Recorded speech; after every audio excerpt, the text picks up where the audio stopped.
Hi friends, welcome to delta news.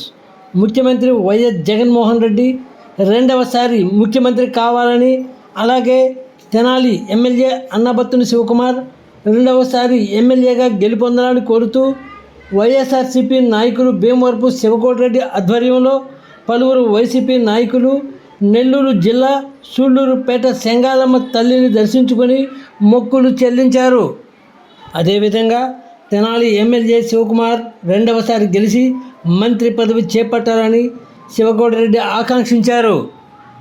Chengalamma తల్లిని దర్శించుకొని మొక్కులు చెల్లించిన వారిలో వైఎస్ఆర్సీపీ నాయకులు కొల్లిపర పిఎస్ఎస్ అధ్యక్షులు ఆరిమండ కృష్ణారెడ్డి, మున్నంగి వైస్ ప్రెసిడెంట్ ఆళ్ల శివనాగిరెడ్డి, భీమవరపు శివశంకర్ రెడ్డి, బొంతు శ్రీనివాసరెడ్డి, చెంచల రామిరెడ్డి, అవుతు శ్రీశేఖర్ రెడ్డి, భీమవరపు శివరామిరెడ్డి ఉన్నారు.